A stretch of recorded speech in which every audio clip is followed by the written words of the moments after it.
Hi, podcast listeners. Welcome to another episode of the Dysfunctional Podcast, a family podcast. This episode is called The Apple Doesn't Fall Far from the Tree. And I think we kind of wanted to talk about the essence of that topic in a more broad sense. I think we were specifically going to be talking about trifling bitches and where they get those trifling qualities from and whatnot. But my mom started talking about her childhood, growing up in the 70s and 80s in Chicago, and all the crazy stuff she's seen and been through, and I kind of got captivated and carried away asking her questions about it, because it's crazy sometimes to hear about all the stuff your parents have been through, and it seems outrageous to me just because her and my dad worked really hard so that me and my sister wouldn't have to be in environments like that. This is kind of a little bit more of a serious episode because she talks about her abusive relationship between her mother and her father and what it was like to grow up in the projects, which does not sound like fun, okay? But it's very interesting and very insightful. So if you want to learn about a time and a place that seems so distant to how we are privileged to live now, then take a listen. Wait, you gonna do this quote thing like every episode? Yeah, I want to. I think it'll be kind of cool. So it's gonna be like one of those corny ass corporate meetings, and everybody got to have a quote. 'Cause we got that at work, and that's a bit much. You gonna do it every episode, the or thing maybe about like me is I like to be inspiration? corny. Okay, sometimes being corny is cool. And today I was listening to Bert Kreischer's podcast, and Donnell Rawlings said being called corny is like being called nigga for comedians. It's like almost like, but I don't mind like in certain things because I'm like, I just kind of wanted to have I don't Ebony think touch. it's corny. I just think it's gonna be a wet blanket after a while. We're gonna be like, here we go. It could be a cool corny, like maybe it could be like Can you do the quotes? Just sprinkle them in, just kind of. Really? I was going to like present like them, twinkle, a little bit. like make them twinkle. No, like Salt Bay, a couple of them. Like, okay, here's a quote today, and we're gonna skip a couple. Here's gonna quote, sprinkle, sprinkle, quote, sprinkle, sprinkle, Mommy, and then none. Why and are then you sprinkle. trying to change the format of my show? I'm just saying, like, because after a while, it's gonna feel like a corporate meeting, because that's what we do at work. Because the organization I work for is faith based. Like originally, it was founded by two nuns. But now it's this big biomedical engineering corporation, but we still have the core value is still a Catholic, not even, well, that's Catholic, yeah, or whatever you believe in. Mommy, listen, I'm going to stop you. And it's, Mommy, you know what I mean? Listen, we start every single meeting with a prayer, and it's like, we are praying. Can I just please? We just came from Bible study Mommy, today. We literally just came from Bible study today. We said that we have until a specific time to record this, and you're not even letting me get started with the one thing. Kick it quote. Make it rhyme. Thank you. Do it like a rap or something. Make it interesting. All right. You want a beat? You can give me one if you'd like. That's not a beat. Okay, this is actually okay. Boom. Boom.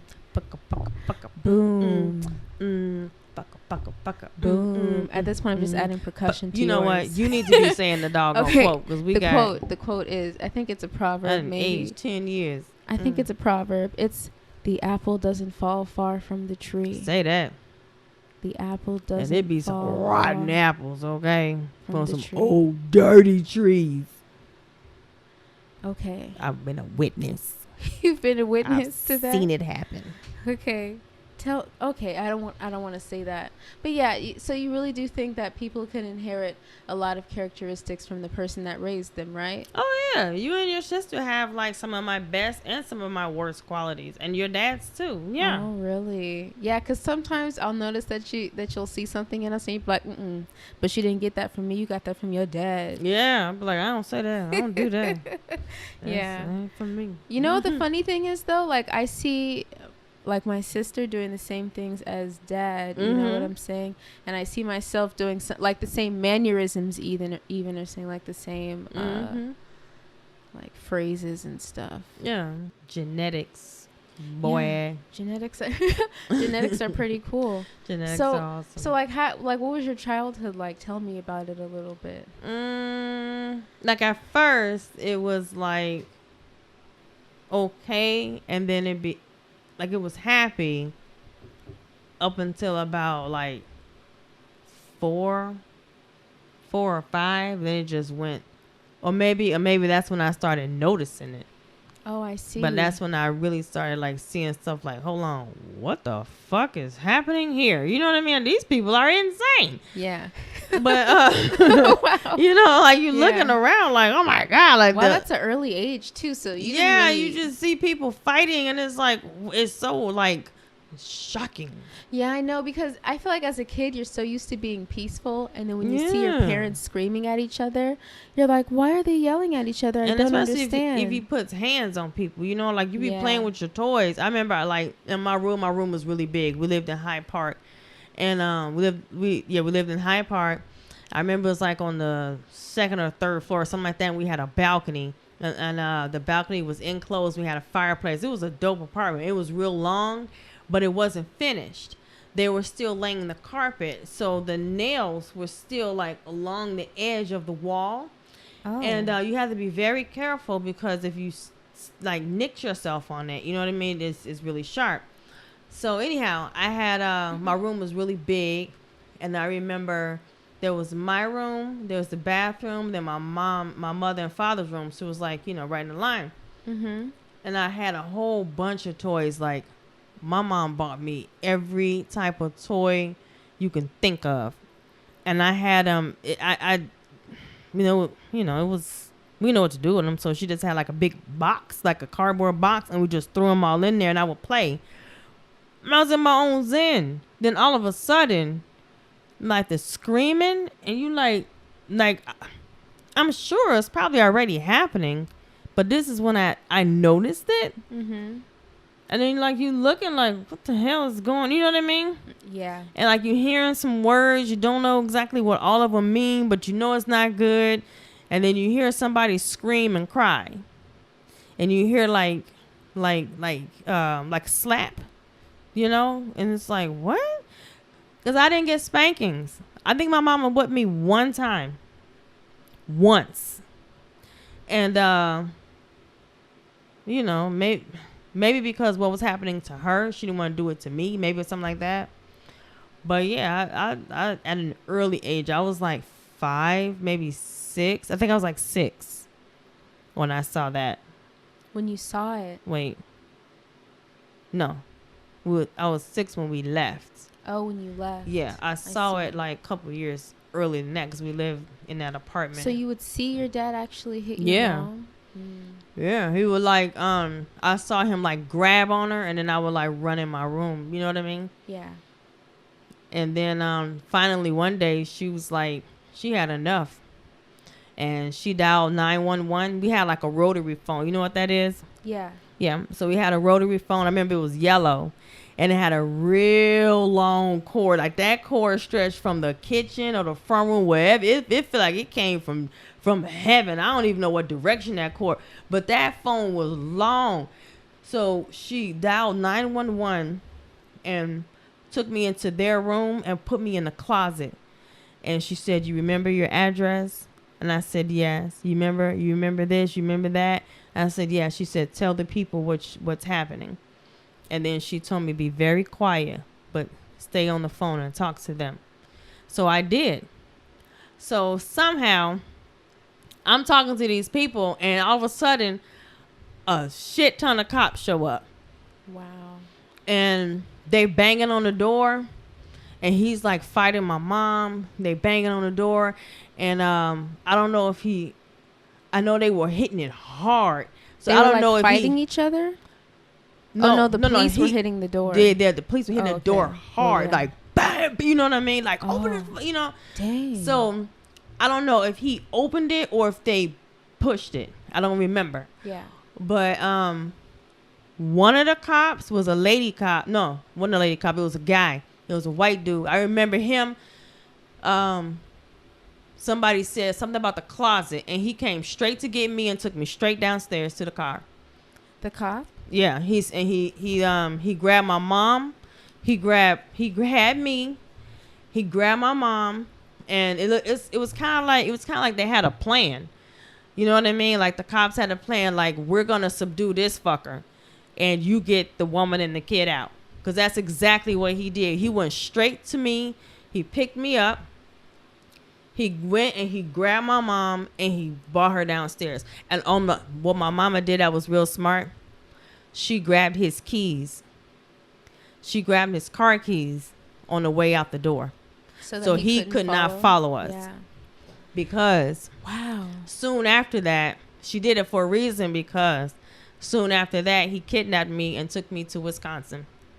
Wait, your dad kidnapped you? Yep.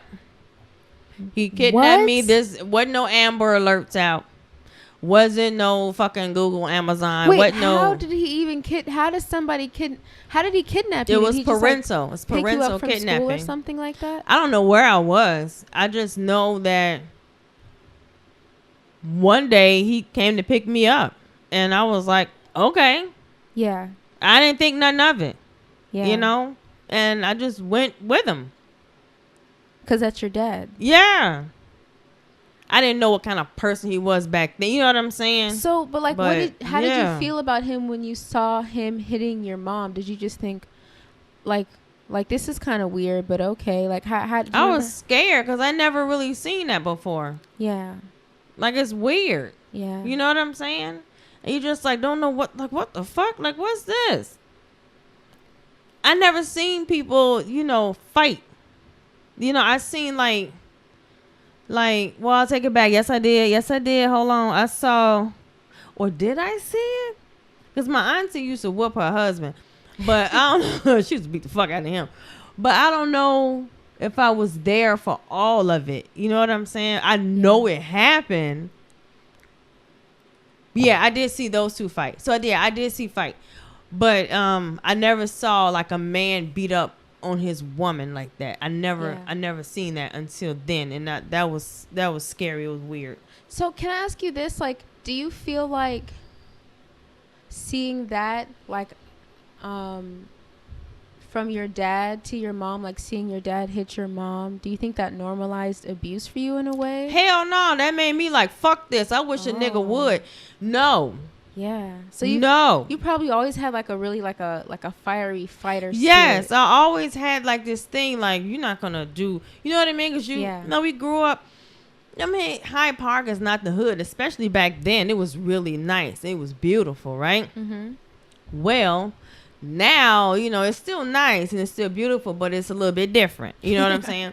But I've seen some things. Yeah, but you still, like, living in Chicago, you still gotta have some sort of like street smart, not street smart, so not at like 5 or 6, but you gotta be aware. You know what I mean? Just like aware. And then the kind of person that my father was, he's an ex-gangbanger, he's an ex-Black Panther. You know what I'm saying? Like, he was already like paranoid about all kind of weird shit anyway. So yeah, then you grow up with him, he's fucking crazy. So you know what I'm saying? So that that kind of added to it. He's an ex-Black Panther? Yeah, and he was an ex-gangbanger.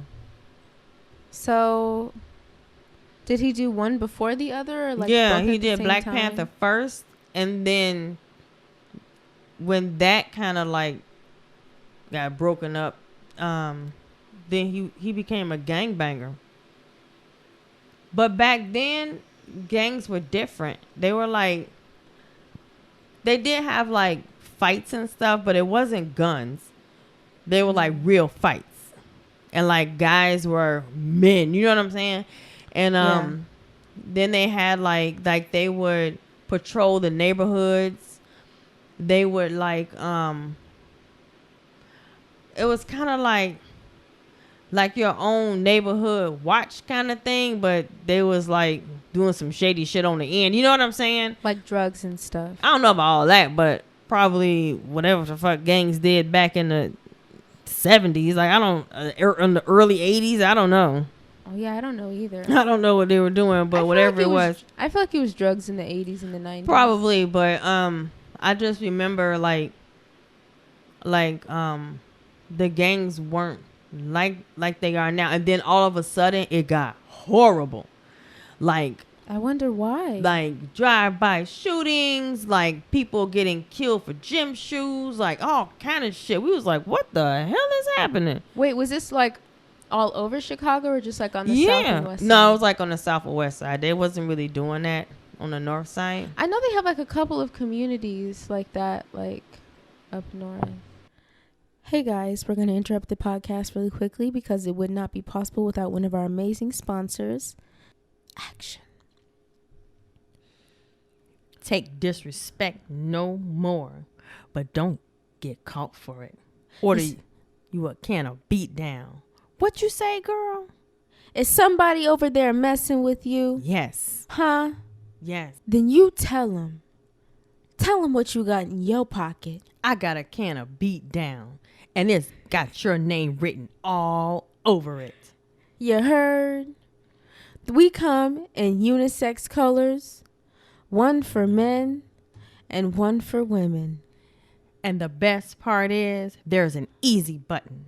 So all you got to do is press the button on your app and a new fresh can comes directly to your doorstep to hand out that easy can of beat down. And they open it up.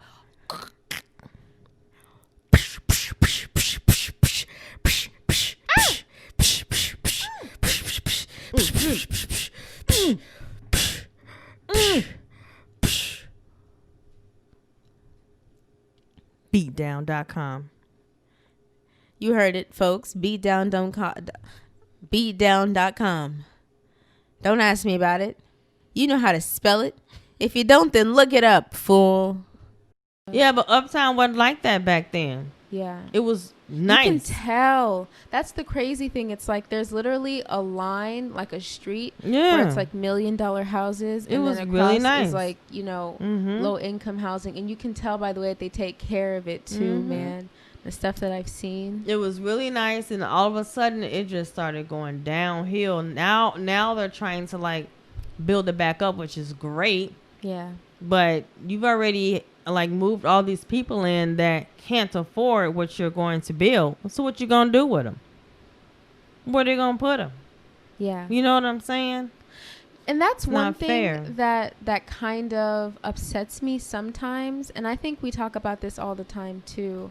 But it's like, it's so clear and so obvious that some people are not even like set up to succeed in society. You know what I mean? And some of them they just don't even have it as a thought. They're like, what's college? Not to say that you have to go to college to be successful. I'm not saying that, but some people just don't even have. Remember that study you and your sister did for DePaul, and they paid you guys in those gift cards, and I would like give you all the gift cards, whatever. Okay. Do you remember that? And they were asking you like, do you think you're going to college? Yeah, you Mommy, like, I remember. Yeah, that's why she was asking, because some little girls really don't. But I feel like it's more so a product of like where they were born. And that's very sad to me, because I think if they were given the same opportunities as like other kids, like me and my sister were lucky. You know what I'm saying? I think it's part where and who's raising them. You really think because so? If you got a mom that doesn't think education is that important, we know a few people like that. Yeah. And you can tell because the parent is not educated, and then the parent's parent is not educated. You know what I'm saying? Yeah. And then you can look at them and tell by the way that they speak to you. By the way, I'm not talking about when we're all talking slang together and we talking shit. That's not what I'm saying. I mean like on a normal conversation about something in the news, about whatever, you know, you can tell that something is just, you know. But my thing is, I wonder why that is. Do you really think that it's like their fault, or do you think that it's like, I don't know. I know a few people like that. Well, they just gotta struggle, and it's like, why? Yeah. Remember what I used to always tell you, your sister? Why struggle if you don't have to? That's true. I used to always tell you that. Like, what the fuck? Yeah. Why you want to struggle if you ain't got to? Let me tell you something. I fucking struggled. I was hungry. After like whole like fight and all of that stuff with my parents, divorce soon followed, like swiftly. Okay? I remember being in court, and back then, I don't know if they still do it, but it was like in a regular courtroom, and the judge actually called me to come and sit like in the little witness box. It was a nasty, bitter custody battle. Mm-hmm. And it was to the point where my mom was like, he can't be around my daughter. Mm-hmm. Because he had already tried to kidnap. I don't know what he going to do next. Mm-hmm. No one knew what would become, later what I told you about. But anyway, I remember he lied and told his lawyer or somebody that DCFS, that my mom beat me with a table leg. And I was like, what? And I said, no. Mm-hmm. Now you gotta understand, I was really, really, really, really, really skinny. I was always tall for my age, but I was real thin. If someone beat me with a table leg, you know how easily I bruise already. Can you imagine a little bitty person like that being beaten with a whole table leg? Let me tell you something. It wasn't Where'd she get it from? Like, did she take it off the table? It didn't happen. Exactly. Right. It was, and we had one of those, because it's like, it's, back in the like late 70s, like 79, 80. So we had like, it was like one of those big wooden tables.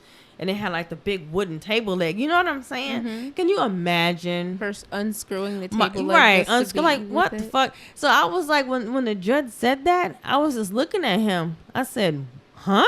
Like, what? And then he's like, did that happen? I said, no. And I remember like looking at my body, like, what are you talking about? And then he's how like, old were you when this was happening? I was like 7. Oh. Was I like 6 or 7, something like that? And I know why I was on the stand. It's because it was an abuse case. And so your dad was trying to like counteract. Yeah, he was trying to like smear her name. That's really crazy. But what he didn't count on was, this is another reason why I was told you and your sister, every time you guys fucked your own self up, I'd be like, listen, we're going to the ER, okay? You can talk, and you know what happened to you. You better tell these people what happened to you and be honest. I was like, I got time for this shit. They ask you something, you answer honestly. You tell them the truth, because I don't want them thinking I did something to you. You know what I'm saying? Because y'all used to do some weird shit, and then we end up in the ER. So, well, that will bring me to how I was raised after we finish your story. But I think that's why it was like an abuse. It was like a tit for tat. Uh-huh. The only thing was, my mom's story was true. He really was abusive. She had like a protection order, I'm gonna assume protection order, because I remember they wouldn't let me be alone. He couldn't come pick me up. It was like some shit went down because he had kidnapped me. Wow. And then he was whooping on my mother. You know what I mean? Like, I told you he was gangbanging. Motherfucker was in. Let me tell you something, girl. You have no idea. Anyway, that's what happened. So that's what I saw, like in the household that I lived in. But then after that, I wouldn't live with my mom on a regular basis for some years. See, yeah. I feel like it's important. And then I moved back to her. It's like important for me to hear like a story like that about like your young childhood. Yeah. Because I think about even like the stuff me and Jada went through, and it's like we thought sometimes that it was like that it was quote unquote bad. You know what I mean? Just seeing you guys yell at each other, or like seeing animosity in the house and like arguments and stuff. Oh yeah. But like listening to where you came from and probably, where daddy came from, it's like it doesn't really even compare, and it makes complete sense. You know what I'm saying? But but like me and him, we didn't really fight all the time. Mm-hmm. But by the time we did fight, it was loud. You know what I'm saying? Like we didn't fight every day like everybody fight every day. We barely even spoke half the damn time. I know, that was the bad part. Yeah, but so when we fought. But when most of the time we really didn't fight all the time. You know what I mean? Yeah. But you remember them because they could have been loud. They could have been like, we never put our hands on it. Well. Well, he never put his hands on me. He never once. He never He never called me out my name. He never put his hands on me. He said some other shit to me, but he never, he does some other stuff, but he ain't never done that. And I don't want to go into that detail because that's not cool. Okay. Yeah. Yeah. But I have never been abused by another like man. You know what I'm saying? Yeah. Like not I mean like a boyfriend. Uh-huh. Like I've never had, you know what I mean? Like someone like tried to do something or something like that, and I got away, and I never went back to them again. You know what I'm saying? It was stuff like that happened, but I've never like had a guy just bitch, blah, blah, blah, and like smack me. I couldn't even imagine you doing that. That's what I was going to say about you, because fuck that. You and I honestly, to be honest with you, like I don't even really remember most of my childhood. I remember, I remember living in Virginia sometime. Mm-hmm. I remember, I keep telling people this story where I ate that hot pickle and I shit on myself. I don't remember that. It was one of the worst times in my life. I remember it. Oh. But I remember because you came and you asked me, you said, why is there so much like poop in your underwear? And I had to tell you what happened to me. Aww. But I remember I wasn't mad, was I? I don't think you were mad. I think you were just genuinely confused. You were probably like, why does she do this? Trying to figure, yeah. I never got mad at you and your sister when you had accidents. Yeah. Because I used to have accidents when I was little, like a lot. Even the poop? No. I see. It was like pee. You know what I'm saying? Yeah. And I don't know if I was stressed. I don't know what the fuck it was, but so that taught me. And my mom didn't get mad at me. Maybe because she was in the healthcare field. She was like understanding, and she worked, on where she worked. And so when you guys had accidents, I was just like, let me show you how to clean it up. And you know what I mean? I never got mad at you. I'm like, it's okay. I give you a hug. It's all right. Yeah, that was nice. I never spanked y'all for having. I think some kids get beat for peeing on themselves. Can you imagine? Mommy, I have to also speak. Okay, I'm sorry. It's okay. I just get so passionate. I don't like people abusing kids, man. I can't stand that shit. It's just our time is almost up, and I barely said anything. Okay, go ahead. What about your childhood? What are you? I was gonna say. Tell me something good. Good. Let me think. Okay. Damn, nigga. Really? No. Don't take it bad. Don't take it bad. I was a good mom. Boy, bye. Remember that day? Okay, so it was most of the time it was me, you, and Jada. Yeah. Do you remember that day where we saw the midget house in Virginia? Yeah, I do. I keep telling people that shit. They don't believe me. That there's a small house? Yes. We saw it. Yeah, we went inside, didn't we? No, we ain't go inside now. We just looked outside. We was like, oh my God, that's a little house. And then Do you think somebody lived in there? Yeah, I think it was a little family.